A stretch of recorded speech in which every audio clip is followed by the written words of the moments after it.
Scientists have recently discovered Leonardo da Vinci's hidden passages under a medieval castle in Italy.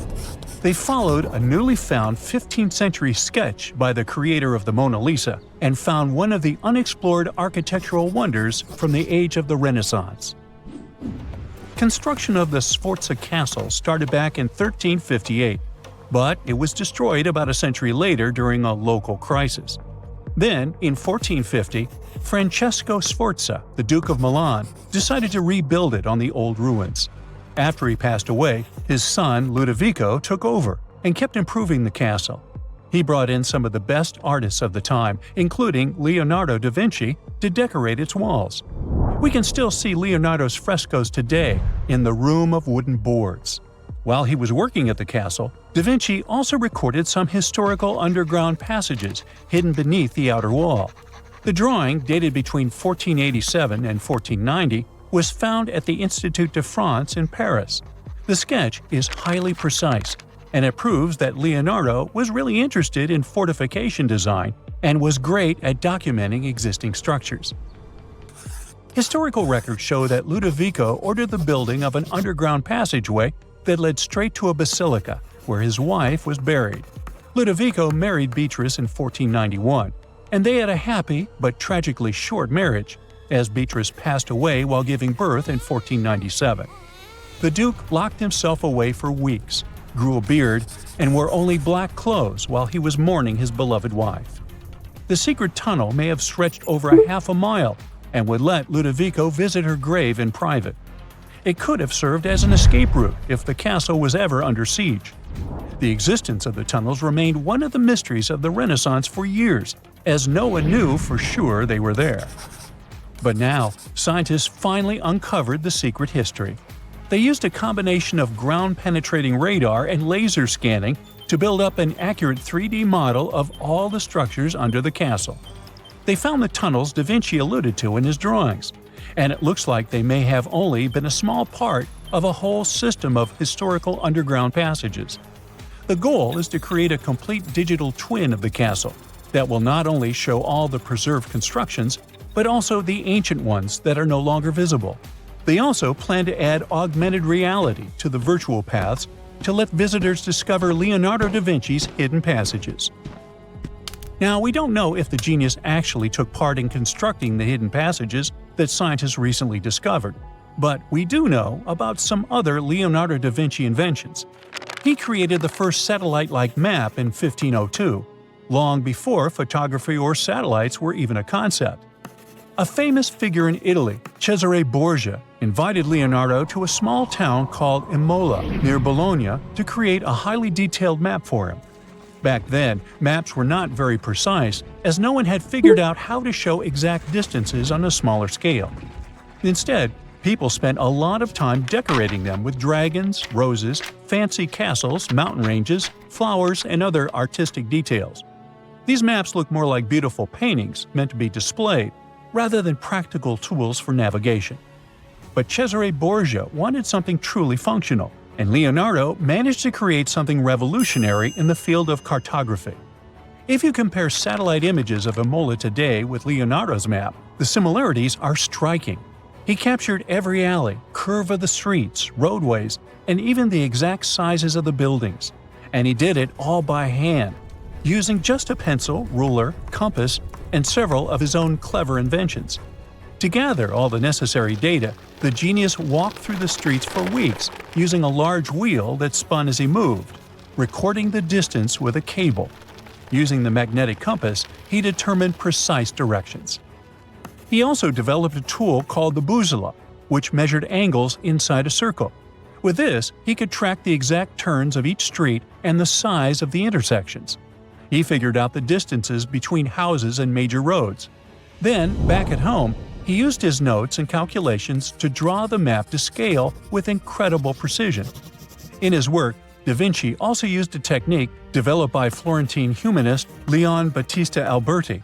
He created a mapping method where you could place an entire city inside a circle using polar coordinates. At the center of the city, 8 straight lines met, representing the main directions of a compass. Leonardo used this system to divide the town into 8 sections. He didn't overlook even the smallest buildings, which made his map one of the most advanced of its time. The Italian genius had a big dream to build a machine that could let people fly. He studied how birds, bats, and kites move through the air and designed a special flying machine. He believed that if he could copy their movements, humans might be able to soar like them. Da Vinci's design looked a lot like a bat, with two large pointed wings that stretched over 33 feet wide. He planned to build the frame from lightweight pine wood and cover it with raw silk to make it strong but not too heavy. The person flying it would lie on their stomach on a wooden board in the center.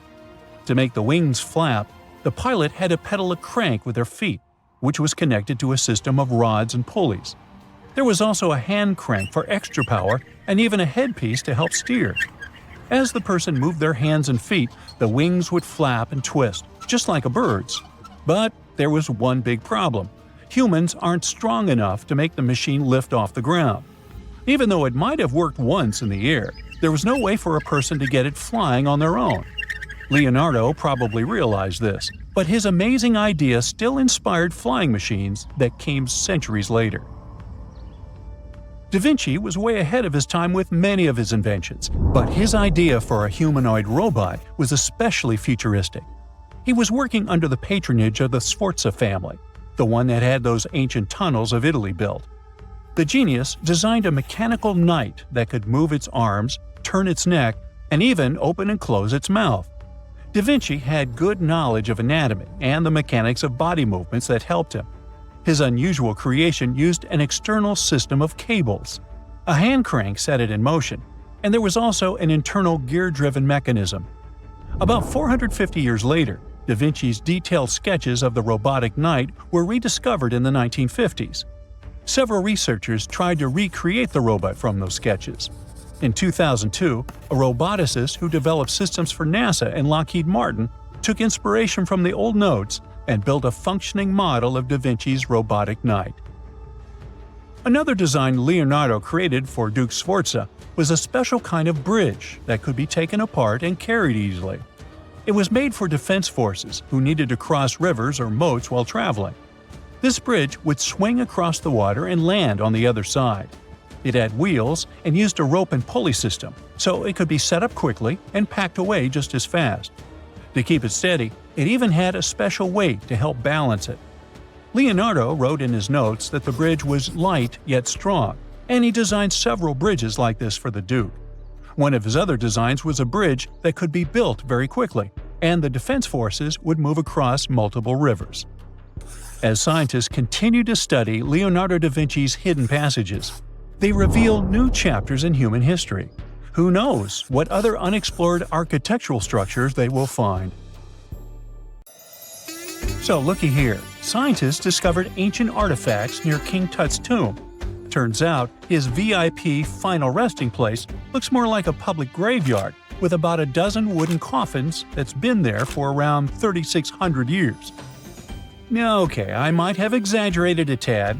The 11 tombs weren't exactly right next to King Tut, but they were close, near the same city of Luxor.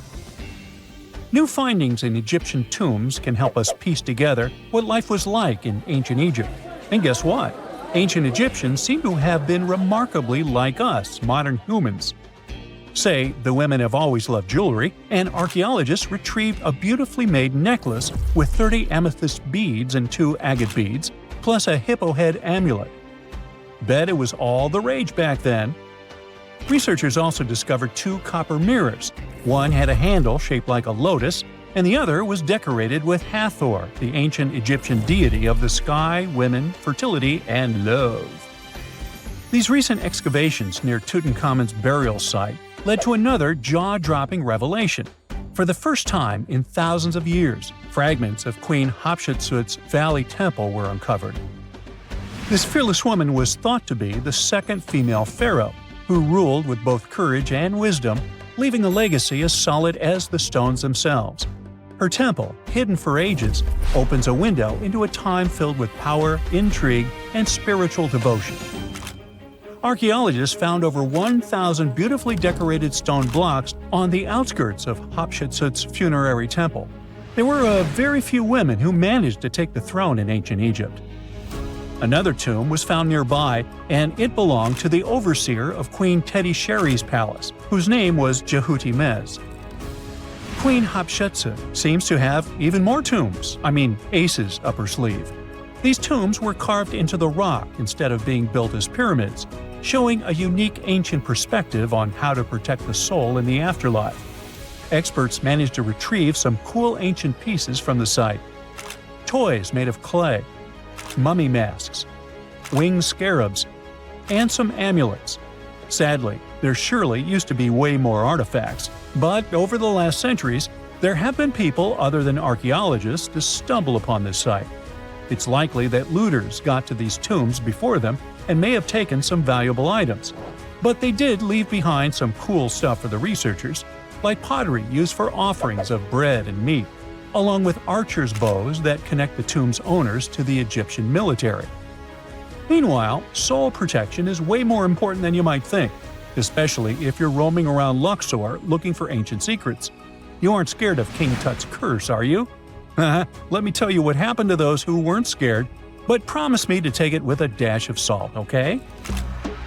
For years, Egyptologists, especially those who believed in paranormal activity, were convinced that there was an unsettling curse surrounding Tutankhamun's archaeological discoveries. This belief stemmed from the mysterious and untimely demise of several excavators who discovered the tomb in 1922 with no logical explanation for why they passed away. It was just easier to chalk it up to something supernatural and avoid the whole mess. But it turns out it wasn't a curse at all. It was likely the radiation that caused those excavators to perish. Now, you might wonder where the radiation came from. After all, while radioactivity was discovered in the 19th century, ancient Egyptians, despite their impressive pyramids, didn't have any radium lying around to make Tut's tomb glow like crazy. So, what could be the real story? It might have been toxic waste behind it all. Toxic levels of radiation from uranium and hazardous waste have been lurking inside the tomb since it was sealed over 3,000 years ago. The burial chamber of Tutankhamun's tomb reportedly has such high radiation levels that anyone who steps inside could easily end up with a fatal dose of radiation sickness or an incurable condition. By the way, you can have a somewhat similar level of radioactivity if you don't get rid of those moldy dinner leftovers you left to perish in your fridge a month ago. But this radioactivity isn't exclusive to Tutankhamun's tomb. Ancient Egyptian artifacts discovery is rewarding yet dangerous due to unusually high radiation levels in Old Kingdom tombs all over Egypt. Geiger counters have detected radiation at 2 sites near the Giza pyramids, and radon, a radioactive gas, has been found in several underground tombs in Saqqara. Interestingly, experts believe that the builders of these ancient tombs were aware of the toxins, as some eerie warnings were carved into the walls of many tombs. One inscription ominously declared, "They that break this tomb shall meet their end by a malady that no doctor can diagnose." Other ominous phrases like "forbidden," "due to evil spirits," only added to the fear that supernatural curses haunted these ancient sites. Ominous signs have stunned archaeologists since forever, but the fear grew even stronger a century ago with the mysterious passing of Lord Carnarvon, who funded King Tut's excavation in 1922 and reportedly explored the treasure-filled rooms, along with several others who entered the tomb. Arthur Weigall, another British Egyptologist who was present at the tomb's opening and is credited with starting the curse myth, passed away young when he was just in his 50s in 1934. Chances are the condition that made him pass was connected to radiation. In total, 6 out of the 26 people who were there when the tomb was opened met their end within a decade from various causes. Not only X-ray exposure, those reasons include asphyxia, stroke, heart failure, pneumonia, and even poisoning. Well, isn't this getting a little grim?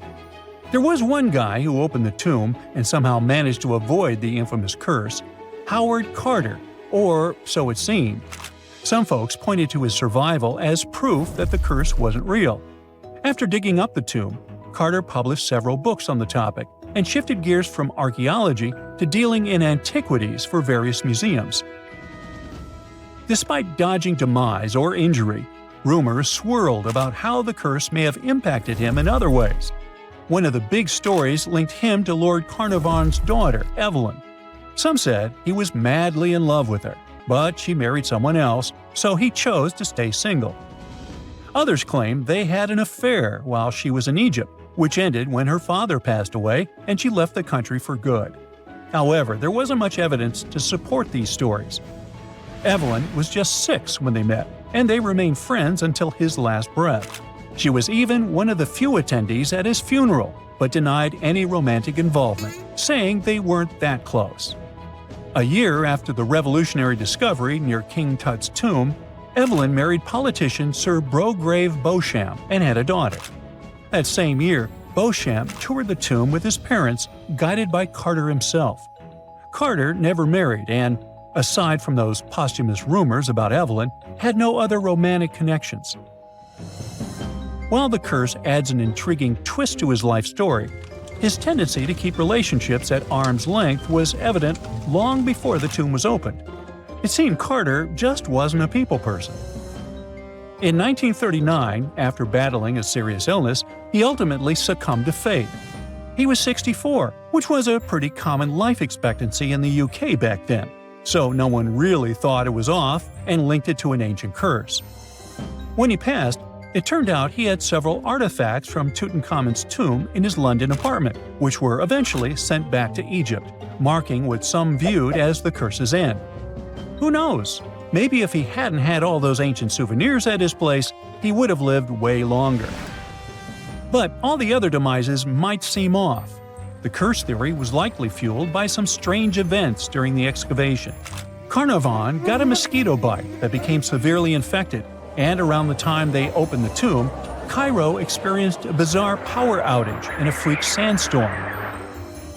Back in England, the Earl's dog, Susie, managed to escape from Carnarvon's house and began barking frantically at seemingly nothing. At least that's what the staff and family saw. Strangely enough, at the very moment her owner's heart stopped, Susie started howling and fell down without showing any signs of life. Maybe radiation didn't play a crucial role after all, and those were indeed ancient artifacts from King Tut's tomb that made them all perish. Spooky, huh? Now this bad boy was the size of a husky and could maybe pass for one, except it didn't have any fur and was a top predator with extra long blade-like canine teeth. Ooh, charming. Meet the earliest known saber-tooth animal to have ever lived. It roamed the earth well before the dinosaurs. Scientists made the description of this creature based on its fossils found on the Spanish island of Majorca in the Mediterranean Sea. About 200 million years ago, none of us were around then, the very first true mammals appeared, and they lived right alongside the dinosaurs. But if we trace the family tree of mammals even further back, we'll find an ancient group called Therapsids. They didn't look like mammals we have today, but they had some key features that would eventually help define mammals. For example, Therapsids had special openings on the sides of their skulls for jaw muscles, and parts of their jaw bones would later evolve into the tiny middle ear bones that all mammals, including you, have today.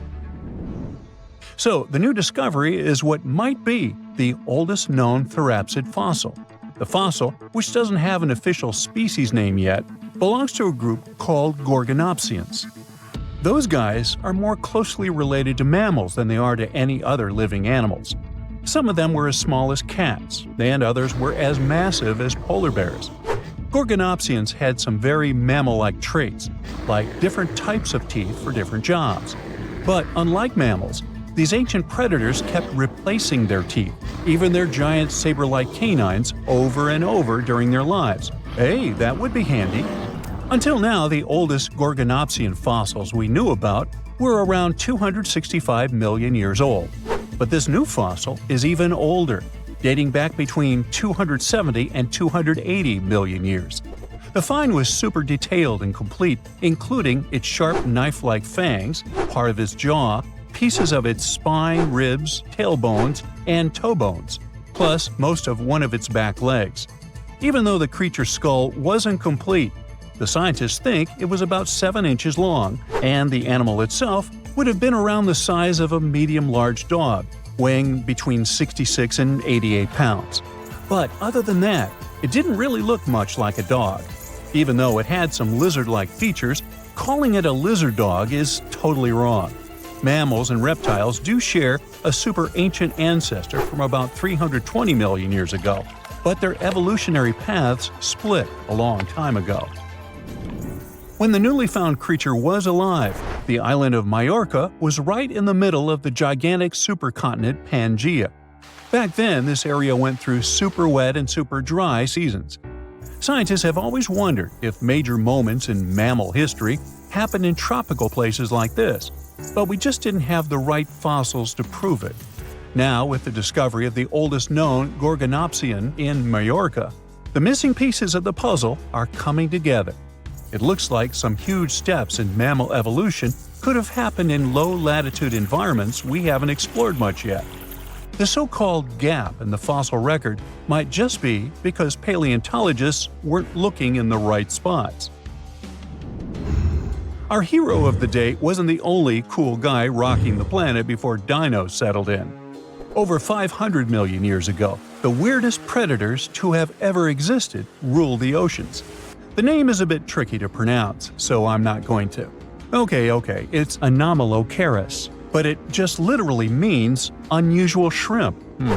This creature looked nothing like anything alive today. Scientists think it was the first true apex predator, the orca of its time. Anomalocaris was massive for its era, as it grew up to 3 feet from its sharp grabbing arms to the tips of its tail fins. For a while, everyone thought trilobites were its go-to meal, but new research shows it wasn't strong enough to crack open trilobite armor. So instead, it was a speedy, agile hunter with awesome vision, and it often picked off soft-body animals that zipped through the open water. Now, another really cool creature from pre-dino times is a fish that could walk on land. Tiktaalik lived in marshy rivers that looked a lot like today's Amazon rainforest. It could grow up to 9 feet long, and it found its prey in rivers and inlets like a modern-day freshwater crocodile. It had a flexible neck and even some early versions of lungs, and thanks to them, it could survive both in water and out of it. Why fish like Tiktaalik started moving toward land about 395 million years ago is still a bit of a mystery. Around that time, the ancient supercontinent called Gondwana was drifting closer to the land that would become North America. This slow movement created lots of shallow swampy habitats, which were perfect places for crocodile-like animals to thrive. Plus, these areas were near the equator, so they were warm and tropical, but there wasn't a lot of food waiting for them on land, so maybe they moved there for safety reasons. There were fewer predators and better spots to lay eggs there compared to the water. Creatures first adapted to living in open water, then shallow water, then marshes and river edges, and only after a long, slow transition did they finally step fully onto land.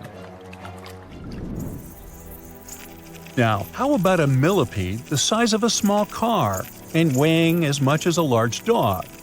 This beauty lived over 300 million years ago in what is now England. Back then, during the Carboniferous period, Earth's atmosphere had way more oxygen, over 26%, compared to today's 21%. Scientists used to think the high oxygen levels were the only reason these creatures could get so big. But back then, they found a new fossil from a time when oxygen wasn't that much higher than today. They discovered it purely by accident, when a boulder split just right and revealed one of the most complete and largest giant millipede specimens ever. This one could have lived not just in swampy areas, but also in open woodlands filled with tasty seeds, nuts, and maybe even small animals. There's a chance that this beast wasn't a slow, plant-munching crawler, but a predator that would snap up whatever it could find. After dominating the Earth for about 45 million years, the giant millipedes eventually vanished. Probably the reptiles pushed them out, clearing the way for the age of the dinosaurs. Now, in case you ever wondered what would happen if you crossed a polar bear with a saber-toothed cat, here's the answer. This guy ruled the southern ecosystems after migrating 7,000 miles across the supercontinent Pangea around 252 million years ago. It had a tough skin like a rhino's and massive canines, perfect for tearing away huge chunks of meat, and it was an excellent runner. Once it got to its new home, in what is now South Africa, it replaced a whole group of local predators. But its glory didn't last long, as closer to the end of the Permian period, massive volcanic eruptions made the weather patterns change and wiped out about 90% of all species. And because top predators are usually big, slow to grow, and not super common, they often vanish among the first when massive extinction events hit. And that's how our guy here went extinct. Our final creature of the day was a dragonfly that lived around 300 million years ago and had a wingspan of over 2 feet, 6 long, spiny legs, and huge, bulging eyes. Mangejura. This 4-winged giant is most likely the largest flying insect that ever lived, and it easily outsizes today's dragonflies, which are its distant relatives. Like modern dragonflies, Mangejura like to hang out in open areas near ponds and slow-moving streams. But unlike today's dragonflies, it wasn't just catching tiny bugs. This guy was likely the top predator in these open spaces. It used the spines on its legs like a flying trap to snatch prey out of the air, including other flying insects, small amphibians, and even lizard-like creatures. Scientists found the first fossils of Mangejura in 1880 in the coal-rich rocks in France.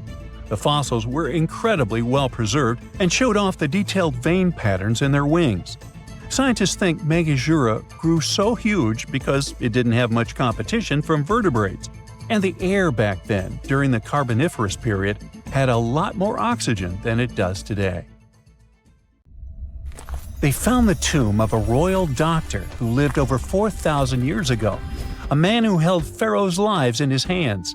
This man knew secrets that only deities and kings were allowed to hear. And yet, when they opened his tomb in 2024, there was no body, just vivid paintings, untouched by time, and cryptic symbols carved into stone. Who was he, and why was he buried with spells linked to a scorpion deity? The tomb was buried deep beneath the sands of Saqqara. The doctor's name was Tete Nebu. He lived around 4,100 years ago, during one of Egypt's most mysterious turning points, right at the edge of glory and collapse. These were the final days of Egypt's Old Kingdom. The sun still glinted off freshly built pyramids, but the shadows were already creeping in. The pharaoh, Pepi II, had ruled longer than anyone before him, 90 years. But by the end of his reign, the country was cracking. The power was slipping, the regional leaders were rising, and the Nile floods grew unpredictable. In this shaky period, the mysterious doctor thrived. His tomb was discovered by a Swiss-French archaeological team in the shadows of old pyramids. The weirdest part was that when they uncovered his burial chamber, they found no body, no golden treasures either. Unfortunately, the tomb had been robbed long ago. But what remained was something even more fascinating: the words and images left on the walls. The paintings are still vibrant, bright colors that somehow survived all those years underground. The walls show jars, containers, strange abstract patterns, and geometric shapes.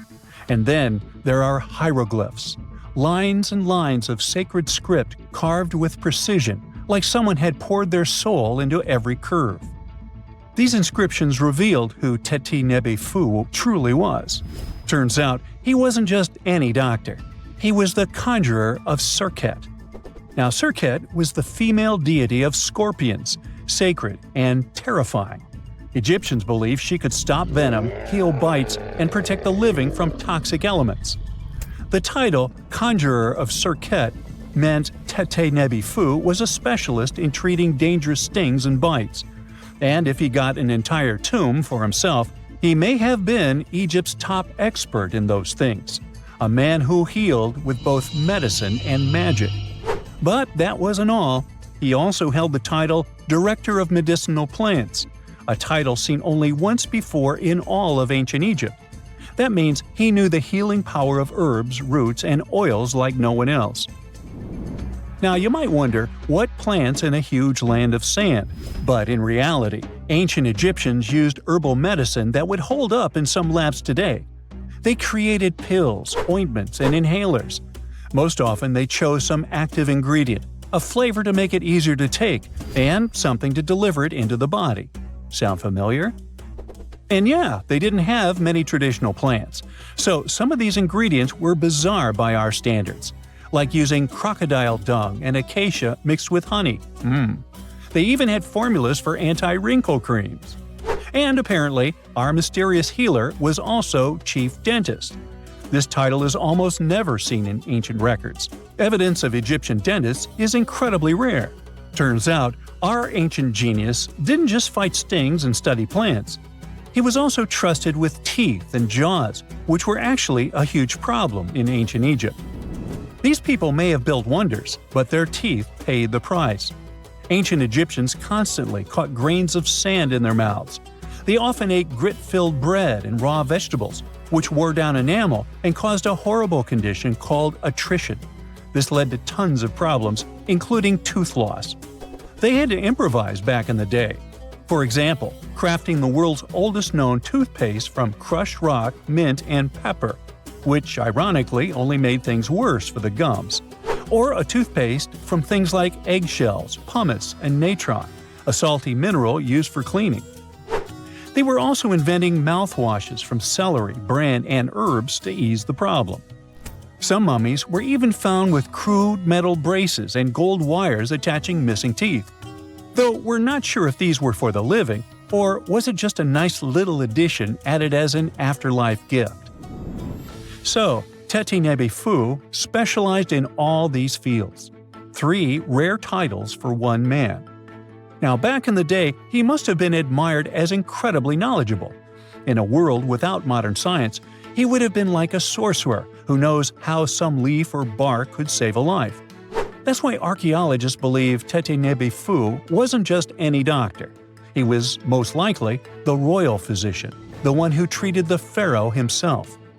We don't know for sure which king he served. Maybe it was Pepi II, and who knows, maybe that's why the guy lived so long. But if that was the case, Tete Nebu may have lived through the final moments of the Old Kingdom, watching the Golden Age crumble from inside the palace walls. And then he was buried. The body was looted, or perhaps just lost to time. But the team says they're still studying the tomb, still uncovering the traces of this incredible man. Overall, ancient Egyptians were practicing medicine on a crazy advanced level. Some practices feel familiar even today. They had hospitals, specialists, surgeries, and many more things, even medical schools. Both men and women were allowed to be doctors. They healed with various methods and practiced surgery with actual tools, scalpels, forceps, even sutures. Some doctors treated only the eyes, others the teeth, the stomach, or even what they called the hidden diseases. They knew how to clean and dress wounds, could set broken bones using splints made of wood or reeds wrapped in linen, and even prevented infections. There were even proctologists. They also built the first prosthetics, like a wooden toe with leather straps that help people walk normally again. The oldest known prosthetic is 3,000 years old. Now, the most shocking part is how they actually even tried to remove tumors. A recent study looked at a 4,000 years old skull. It belonged to a man in his 30s. There were signs of past tumors, and around 3 of them, there were marks, surgical cuts made with a metal tool. That suggests someone attempted to remove or study them, maybe treatment, maybe an autopsy. There was another skull of a woman over 50 years old. It also showed similar signs, but with healed fractures from an earlier injury, which is amazing because her treatment might have actually been successful. Being a healer in this society meant something powerful. It meant being a priest, a scientist, and a magician all at once. To ancient Egyptians, medicine was a necessary art, and they treated it with as much reverence as they did their deities.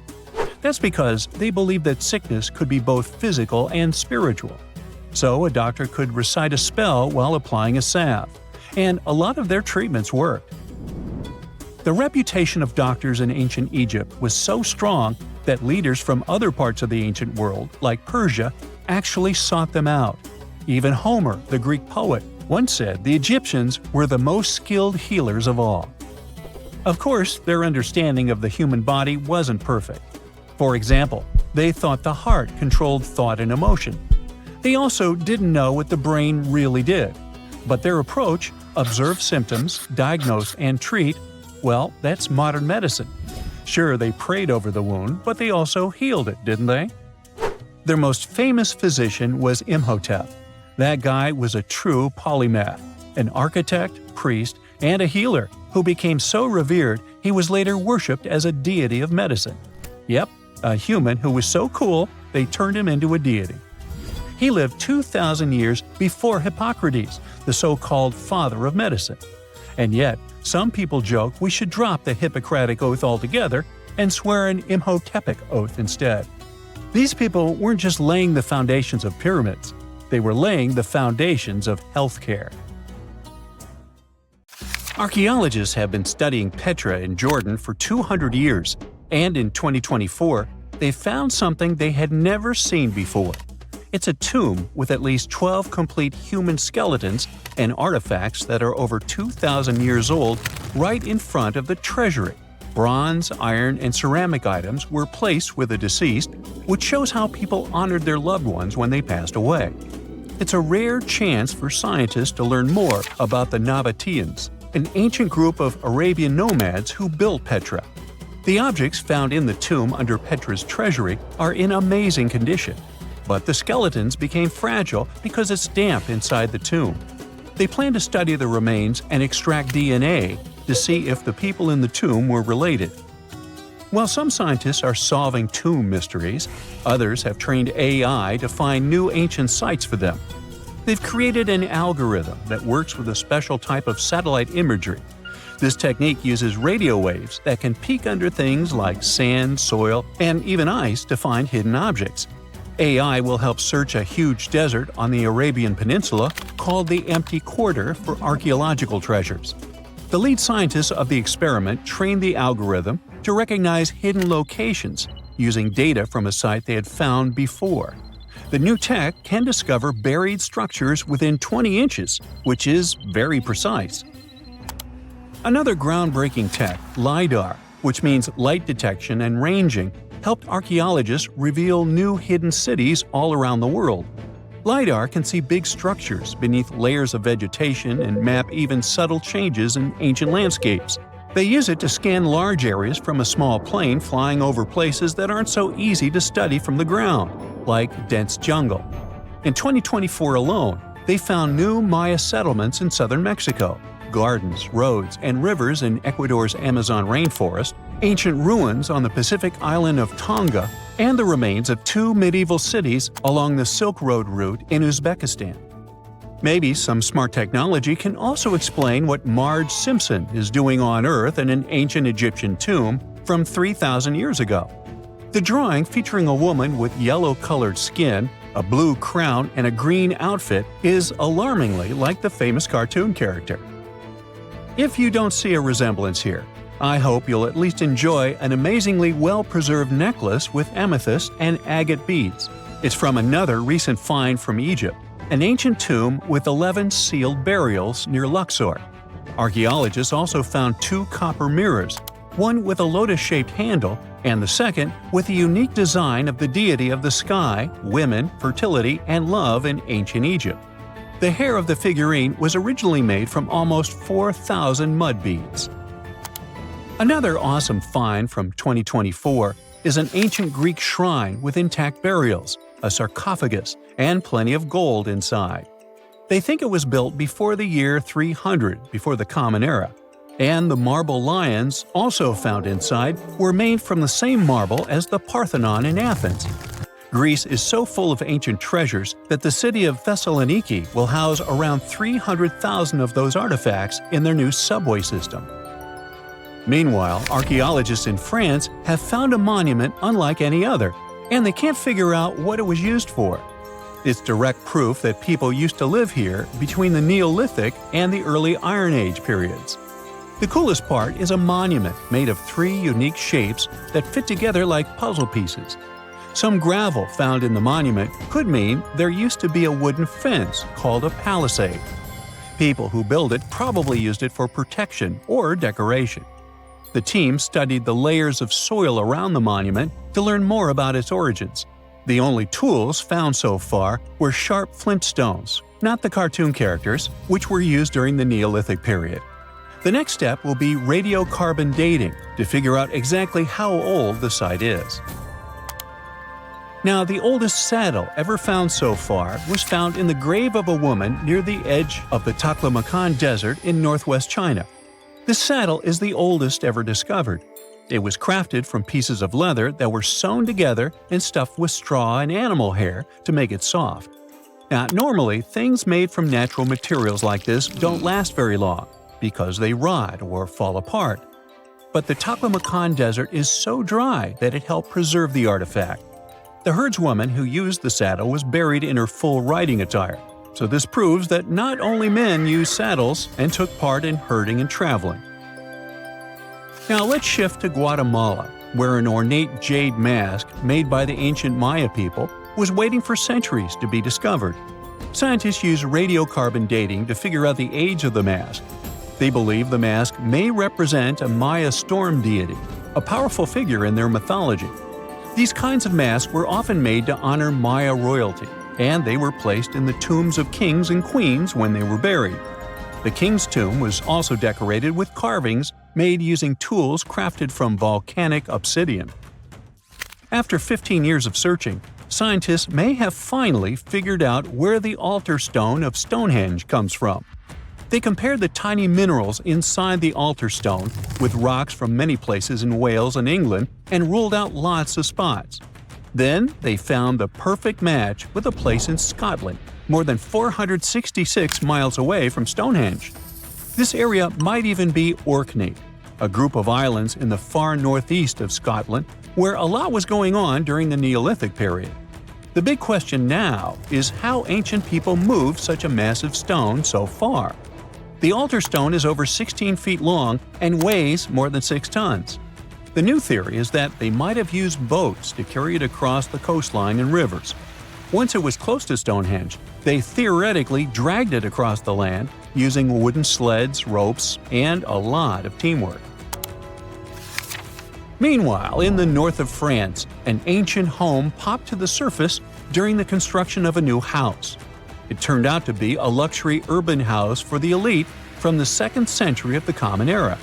The inside of the house was destroyed by a fire, but under the destroyed layer, there are beautiful, real-size fresco paintings. Turkish archaeologists unearthed the arm and foot bones of elephants that lived around 9 million years ago. They also found fossils of early horses, giraffes, and even saber-toothed cats. They've already identified 43 distinct types of animals from this site and collected more than 4,000 fossils. One more cool find from Turkey is a 64,000-year-old workshop inside Pangea cave. It looks like people used it for 24,000 years non-stop. There are some tools inside, like flakes and blades, which were made inside the workshop. In eastern Turkey, a farmer accidentally found a 1,000-square-foot mosaic from the late Roman or early Byzantine period just beneath the dirt. Experts say it's a one-of-a-kind thing from this region, and it's still in one piece after all this time. The pattern shows dozens of trees, plants, and animals that were found in ancient Turkey. There could be more treasures in the area, so they plan to keep digging. Our final stop will be in Sicily, where archaeologists uncovered a huge ancient thermal complex. Inside, they found 2 rooms with floors covered in colorful mosaic designs, along with a large courtyard surrounded by arched wings. As they kept digging, they discovered more parts of the ancient city. They found new roads and the remains of a huge complex, along with stretches of old stone walls that were part of the city's fortifications. These discoveries are helping scientists imagine what the city might have looked like during ancient times. No one knows for sure whether the bathhouse was built by the Greeks or the Romans. since both civilizations lived in Sicily long ago. Stonehenge wasn't a witchy monument to travel through time. It was actually constructed as a hope to build a different future.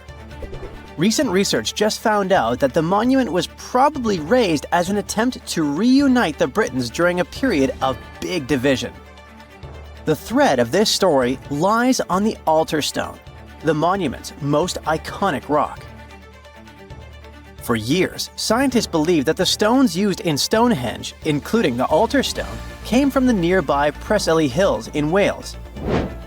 In this scenario, Stonehenge would have been built by a local community. That is, Neolithic people who would have found easy-to-access materials to build a ceremonial mound, a sundial calendar, and a final resting place, all in one. Things changed when another discovery was made.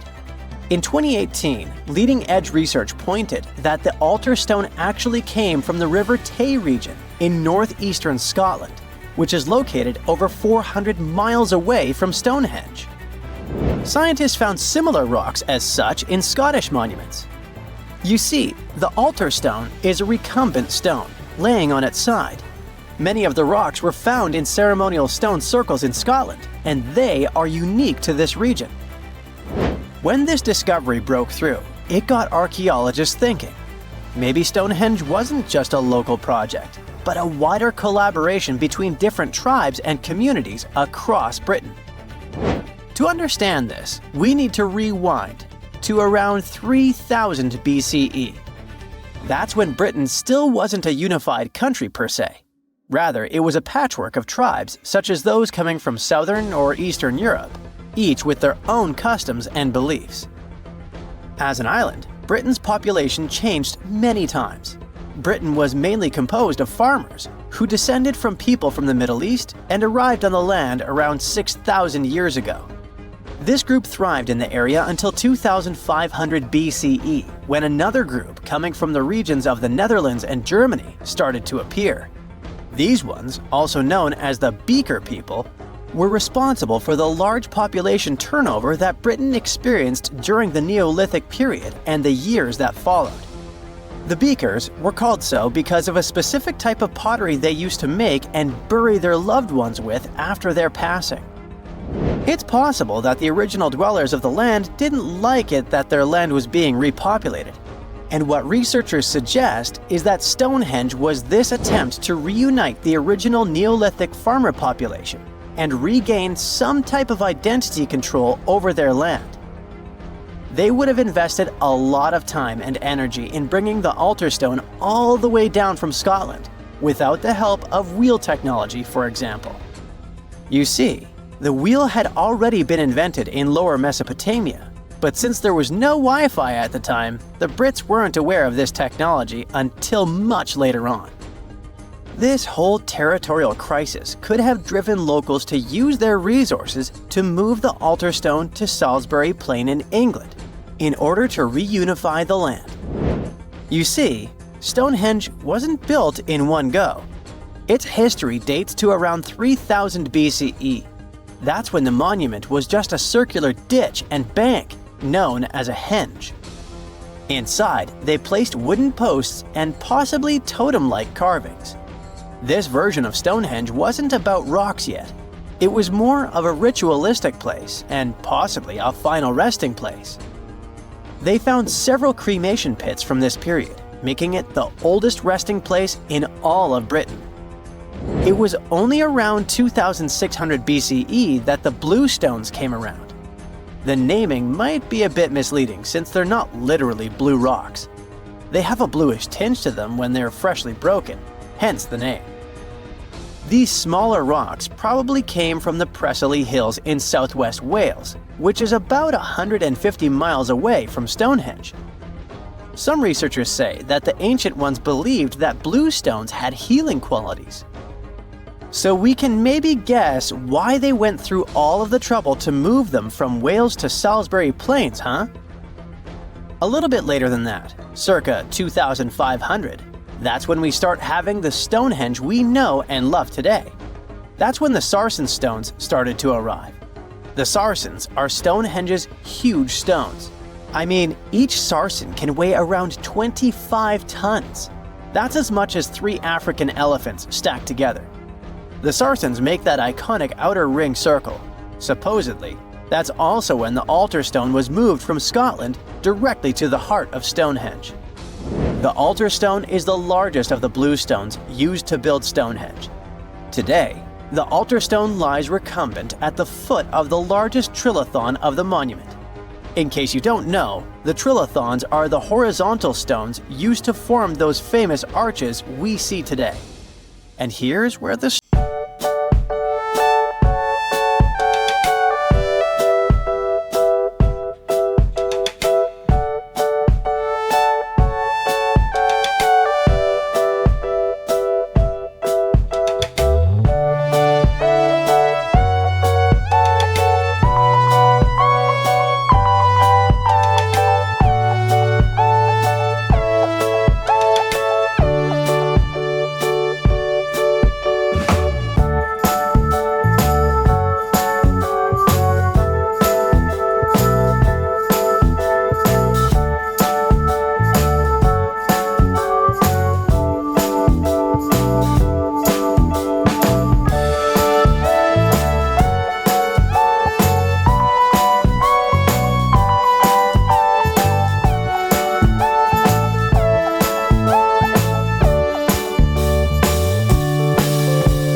huge monoliths receive a third one on top of them, connecting the two together. This fancy word is just Greek for having 3 stones. But anyway, the bigger question, and maybe why Stonehenge is so famous, is why it was built in the first place.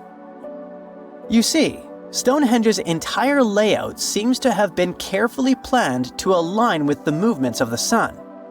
The monument's architecture is particularly attuned to the solstices, the shortest and longest days of the year.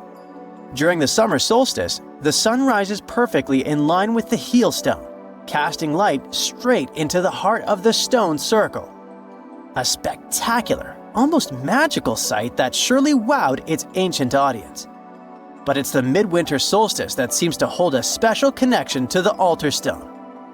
As the sun sets on that day, its light aligns with the altar stone at the center of Stonehenge. To the builders of Stonehenge, this alignment may have symbolized more than just celestial precision. It likely carried profound ancestral and spiritual significance. The altar stone, illuminated by the setting sun, could have been seen as a bridge between worlds, connecting the living with their ancestors, the earth with the cosmos, and the present with the eternal. In a world without calendars, clocks, or weather apps, the solstices were everything. They marked the rhythm of life, guiding agricultural cycles and spiritual rituals alike. So Stonehenge wasn't just about the stones or the people who built it, but perhaps a way to honor their ancestral roots in an ever-changing world. Something strange is lurking beneath the sands of Giza, and scientists have no idea what it is. Archaeologists just found a hidden structure near the Great Pyramid using advanced ground scanning technology. What's inside? Nobody knows, but excavations are already underway.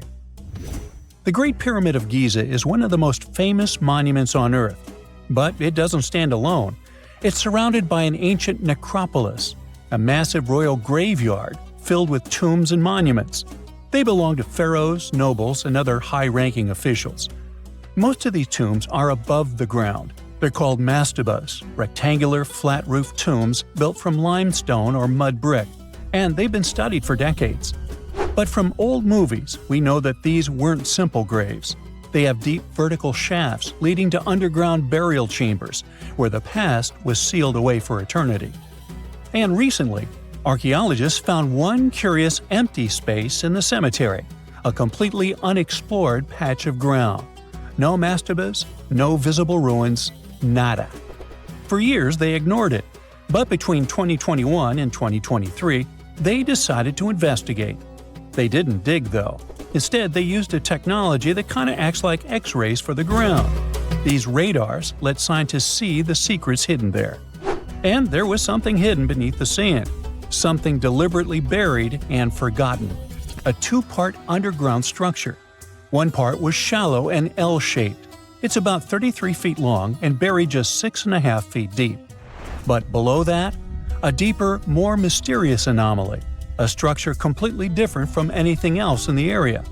They called it a highly resistive anomaly, which means it's dense and solid, likely made of stone, sand, or even metal. And still, no one has a clue what's inside it. Now, it's clear that humans made the L shape. It wasn't formed by nature. And the shallower structure might have been an entrance to whatever is hidden below. But they only have some theories about what might be hidden there. It's also filled with sand and gravel. It was probably deliberately backfilled after its construction, perhaps to preserve this. Why? Well, we don't know yet. The archaeological team will need to excavate to understand what exactly this thing was and why it was built. The first guess is a lost burial chamber. Many tombs in Giza have underground burial sites, but most have clear surface markers. This one, for some reason, has nothing, but it could be one of them. The second guess is an ancient offering chapel. Egyptologists know that some chapels were built in this shape, but usually they were above ground, not buried like this. And finally, it might be something we've never seen before. If this turns out to be a new type of structure, it could rewrite what we know about the burials of pharaohs. The only way to know for sure is to dig it up, and that's exactly what's happening right now. Excavations are already underway. Archaeologists are racing against time to uncover the truth. But there's a real danger there too. Giza's fragile ancient structures need to be handled carefully. Otherwise, they could be damaged beyond repair. So all we can do is wait for the truth. Now, these tombs always held fascinating mysteries. Unfortunately, we'll never learn tons of these mysteries because of some relentless tomb robbers. Egyptian tombs were built to guard the bodies for eternity. But that absolutely didn't stop people from breaking in and stealing everything valuable inside. They've been bothering these ancient sites for thousands of years, starting way back in Pharaoh's times. Many of the most famous tombs, including those in Giza, Saqqara, and the Valley of the Kings, were looted. It was a common practice in ancient Egypt. And they were serious about this whole thing. They dug secret tunnels to bypass traps and walls, bribed or threatened tomb workers to get inside knowledge, cracked open sarcophagi to grab gold, jewelry, and artifacts. And by the time modern archaeologists got to most of these tombs, they had already been picked clean. The reigning pharaohs got tired of this infuriating nonsense. The Valley of the Kings, the famous burial ground of Egyptian royalty, was supposed to be the ultimate safe zone. Tombs were built deep underground, hidden in the desert. Passages were sealed with giant stone blocks. False doors and traps were added to confuse thieves. Even curses were written on the walls, warnings of horrible endings for anyone who dared to disturb the tomb, which is exactly where we got all those horror stories about mummies from. Spoiler alert, none of it worked. Most tombs in the Valley of the Kings were fully robbed within 100 years of being sealed. Even King Tutankhamun's tomb, one of the most famous in history, was broken into twice in ancient times. Some of them decided to try and fight back. The New Kingdom rulers built hidden unmarked tombs in a way that should have prevented the looters from finding them, but didn't work. Some pharaohs, like Ramses II, were moved in secret to prevent their bodies from being stolen. Nope, didn't matter. The grave robbers always won. That's because tomb raiders weren't just random thieves. They were skilled, organized, and well-connected. They knew exactly where to look. Many were the ones who had built these sites in the first place, and they knew where the entrances were. If they couldn't smash through the doors, they'd dig through the walls, floors, and even ceilings to break inside. They also worked fast, often within a few years after the tombs were sealed, before anyone forgot where the valuable stuff was. The Khufu's pyramid, the one that's next to this newly discovered structure, was looted long before modern times. The one thing left inside when explorers got there? An empty granite box where the sarcophagus used to be. Unfortunately, it's not just about gold. History itself gets stolen during these raids. Ancient Egyptians wrote detailed records of what exactly and where they buried. So when archaeologists compare these lists to what's found, they can see what's missing, which is often everything valuable. Most artifacts don't end up in museums. They just disappear into private collections, where they can never be studied again. Which is, of course, completely unfair. In fact, a few countries have had enough and started passing laws to take historical artifacts back from private collectors. In Italy, if you own an ancient Roman artifact, you must prove you got it legally. China is actively hunting down stolen artifacts, and they must find ways to retrieve it back from the Western collectors. In Egypt, they passed new laws making it illegal for private citizens to own any ancient Egyptian artifacts at all. Other countries, like the US, the UK, Germany, or Switzerland, are completely fine with rich guys owning their history. The British Museum is built on looted things. European empires invaded half the planet and took whatever they wanted back home. Their museums are often full of such stolen artifacts, and unfortunately, they refuse to give most of them back. For example, the Rosetta Stone. It was taken from Egypt by Napoleon's army, then stolen again by the British after they beat the French. Egypt has been demanding to return for years, but they still can't get it back. Or the Parthenon marbles. These magnificent massive Greek structures were taken from the Parthenon in Athens by a British lord in the 19th century. Greece has been begging for them back ever since, but the UK doesn't feel like it. Not to mention tons of Mesoamerican artifacts, scattered in various museums across the world. European explorers raided Mayan and Aztec temples, took statues, jewelry, and sacred objects, and now Mexico is fighting to get them back. Well, wouldn't it be surprising even if this mysterious underground chamber has somehow been looted already? But if it's a newly found place, could it be one of the few that escaped the hands of grave robbers? Could there still be ancient artifacts, untouched for 4,500 years? We can only hope that those guys didn't get there first. We all know some iconic symbols. The Statue of Liberty screams USA. The Eiffel Tower represents Paris. And this mask? Undoubtedly, it's Tutankhamun's, right? Sometimes it feels like historians have squeezed every last drop out of the King Tut story. But guess what? The most obvious details often slip right under our noses. Like the fact that this famous mask didn't actually belong to him, nor was it ever meant for him. Stick with me for the details. Can we get a close-up of that mask? Thanks. See those holes? Yep, they're for earrings. And no, it's not that they had anything against jewelry, but back in ancient Egypt, earrings were typically worn by high-status women or kids. Now, if you know your history, you might say, but Tut was a boy king, wasn't he? You're spot on. He began his reign at just 9 years old. Sadly, that didn't last long as he passed away at a very young age. So when he was 9, he might have worn earrings, but he probably took them off when he hit that no earrings age. Sounds reasonable, right? Actually, not quite. That would have been pretty strange since nobody expected him to pass away young. Certainly not at 9. So no one was preparing a kid's mask for a burial. It's this untimely demise that suggests the mask used was simply the best option available when Tut passed away. There are more clues pointing to the idea that the mask was found in a hurry. Let's think about this. Even though Tut was mummified and his body could wait a bit, his loved ones wanted him to reach the afterlife ASAP. Some experts even believe the paint in the tomb was still wet when it was sealed. But look at his mask. It's a masterpiece. There's no way it was made in a rush. It's way more elaborate than other simpler cartonnage pieces. The renowned mask of King Tut stands 21 inches tall, adorned with precious stones, and features a golden beard that weighs 5.5 pounds, making the entire mask 22.5 pounds. Okay, I'm a bit confused here. So it seems like it was probably a kid's mask, but it had a beard? I've never seen a 9-year-old with a goatee, and I'm guessing you haven't either. Just think about it. A grown man's face compared to a kid's face. Fun fact for you, our faces pretty much stopped growing at the age of 16, so by 19, Tut would have definitely had the face of an adult man. Can you imagine trying to fit a relatively small kid's mask on a grown man? That would have been super embarrassing, and no one would have let that happen. Right, let's dismiss the kid's theory.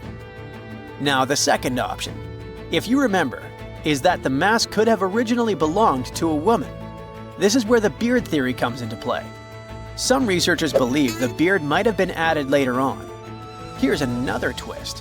What if the mask was actually made for Nefertiti herself, who ended up maskless? In this case, there are two discoveries. Two birds with one stone.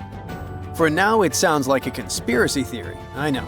But let's give it a shot and delve deeper into the details. So, Tut passed away in around 1323 BCE, probably due to malaria. He had other health issues too, like when he broke his leg, and records suggest he wasn't in the best shape. As for Nefertiti, we have no solid data about her demise. Plus, nobody knows exactly when or where she was buried. The supposed year when she passed away is around 1330 BCE, but she could have lived longer, and the mask was intended and prepared for her. Or maybe they just took her mask right from the burial chamber. After all, they were family. Well, sort of. She was said to be his stepmom, having been married to Akhenaten, who was likely Tut's father. But this is not 100% accurate. Some scientists doubt it. Ah, these ancient Egyptian families. It's hard to keep track of who's who. I know, you're not yet convinced that Tut wore a lady's mask. Let me share one more theory with you. Meet Howard Carter, the enthusiastic archaeologist who discovered Tutankhamun's tomb. It was located in the Valley of Kings outside Luxor, and, to everyone's surprise, was nearly intact. When he entered, he noticed something odd. This didn't feel like a pharaoh's burial chamber. It was classy and all, but it had a vibe that suggested it was made for a woman. Typically, Egyptian pharaohs had larger tombs that suited them better, and even more strangely, it was oriented to the right of the entrance. This didn't add up. That orientation was typical for female chambers, which Egyptian queens used. Another red flag was that the chamber appeared to have been built in stages, and all the artifacts, around 2,000 of them, seemed hastily placed there. Even more curious, they looked like they were meant for other royals. Carter discovered this burial site in 1922, but it remained a mystery as to why it was so bizarre. Almost a century later, Nicholas Reeves thought he may have solved the puzzle. He claimed that King Tut might not have been the original resident of the tomb. Instead, he suggested that the undisturbed resting place of the legendary Queen Nefertiti could be hidden behind the walls of the boy king's burial chamber. Nicholas studied high-resolution photos for months, meticulously examining every pixel. One day, he focused on detailed scans that revealed the texture of the tomb's walls beneath layers of paint. He spotted what he believed to be outlines of two doorways that had been blocked and plastered over to hide them from view. The more he looked, the more it seemed real. Could it be a tomb within a tomb? Nicholas theorized there was a hidden storeroom behind the western wall of King Tut's tomb, and his chamber might just be the outermost section of a larger corridor-style network of rooms. It all sounds fancy, but sorry to break it to you. Reeves' theory was debunked. To find out if he was onto something, experts had to use ground-penetrating radar to see the unseen.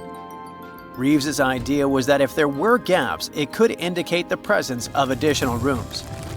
And at first, in 2015, one expert even thought he had found a hidden room. But the glory didn't last for long. A year later, after double-checking, it turned out there were no hidden doorways. By the way, Nefertiti isn't the only legendary woman from Egypt whose burial site remains a captivating mystery. There's a cool legend about Cleopatra that you might enjoy. It's said that she once declared, "No man will ever find my tomb." Kind of fitting, right? After all, the person who's come closest to uncovering her final resting place is a woman.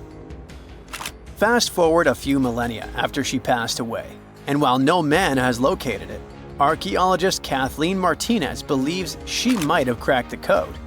She's been on the quest for Cleopatra VII's tomb for nearly 20 years, and recently discovered a bust that she thinks represents the famous queen.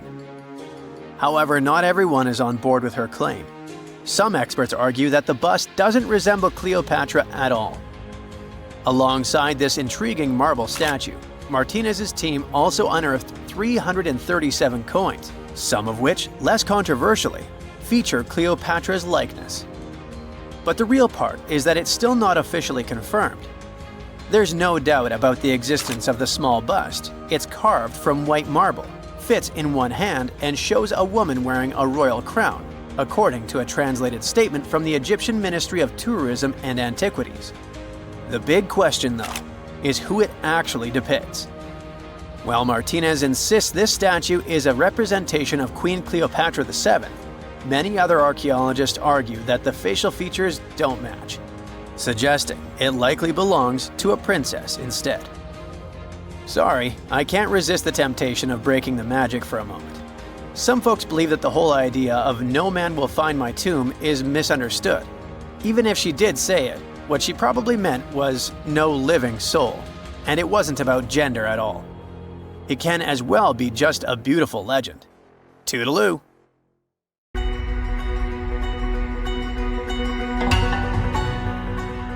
Take a look at these stones. They seem ordinary at first glance, just ancient slabs, ruins of some buildings. However, unlike many other archaeological finds, this one is among the most mysterious and unique. Here's why. These stones are the remains of a large temple complex called Puma Punku, located in Bolivia. Scientists aren't certain, but it's likely that Puma Punku was built by the Tiahuanaco Empire, which existed between 300 and 1000 CE, before the Inca Empire. There is no information suggesting that this civilization had advanced building technologies. Moreover, they might not have even had a writing system. Every stone was carved and polished with astonishing precision.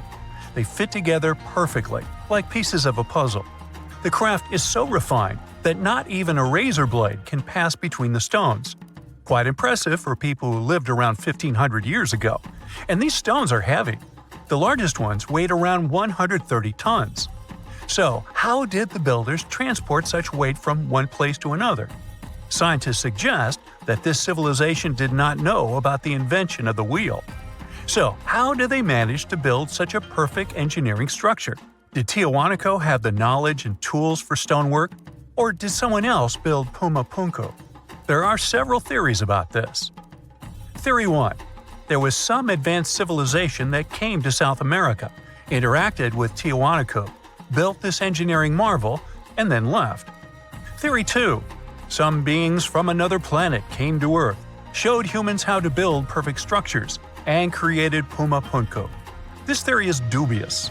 Another idea from this series suggests that Puma Punku was built by mythological creatures from the South American culture at that time.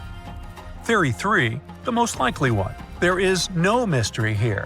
Tiahuanaco was indeed an advanced civilization with incredible building technologies. So, what do you think?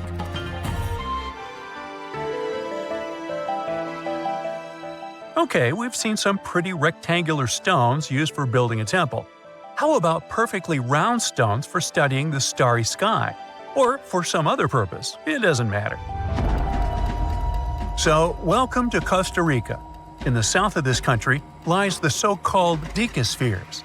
These are large, heavy, round stones created in the pre-Columbian era, around 600 CE. Now, each stone is made from a unique type of rock formed from cooled magma. In other words, someone waited for a volcanic eruption to end and for all the magma to cool, and then took all this material and carved these spheres from it. But how did they achieve such a perfect shape? Scientists suggest that people use small stones to grind and carve the cooled magma. Some specialists think that the stones were made for navigation. They could have indicated the way to certain places. Another theory claims that the deca squares were used for astronomy. No one knows for sure. We may never get the answer to this question because the people who knew the secret of the stones disappeared after the Spanish expansion.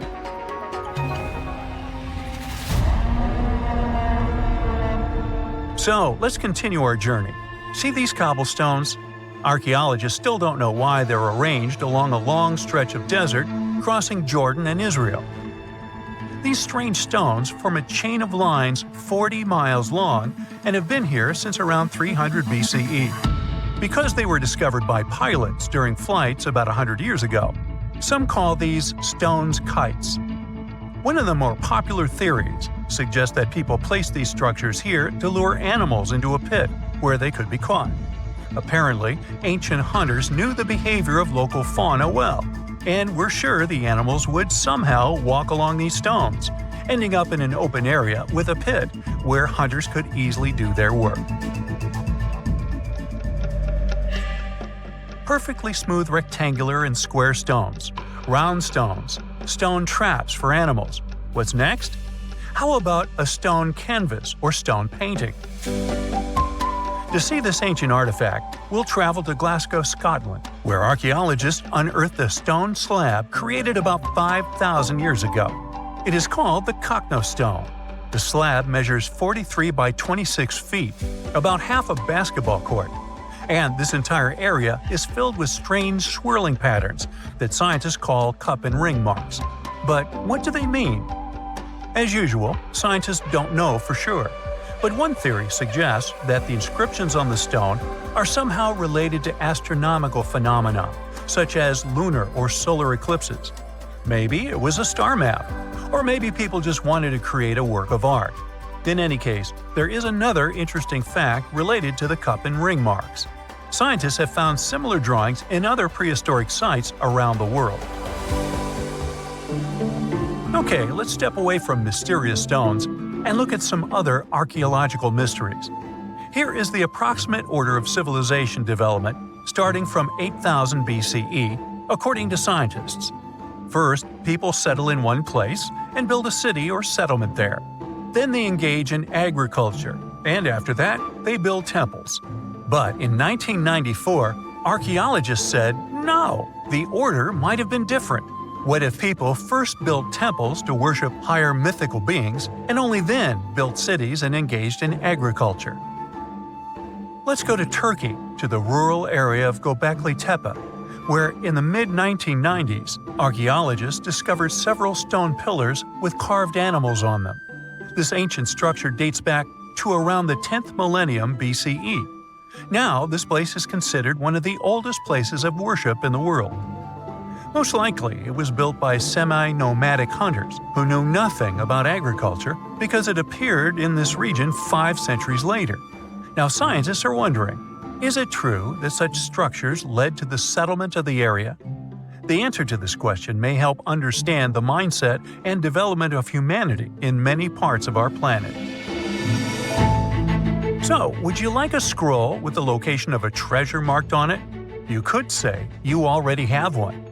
Check it out yourself. Just Google the Copper Scroll Treasure. Download a high-resolution photo of the scroll and follow the instructions. Oops! The instructions are written in an incomprehensible language. Scientists have been trying to decipher this message since the scroll was discovered in 1952 in Qumran, and the answer is still not found.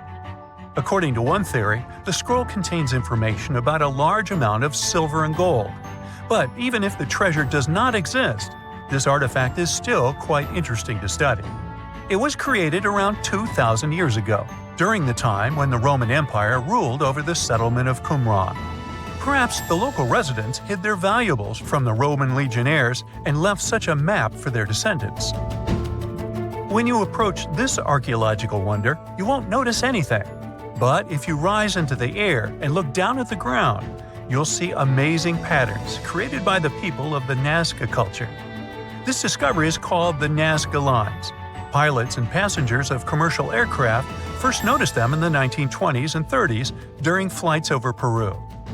These large drawings consist of geometric lines, complex images of animals, and whimsical figures.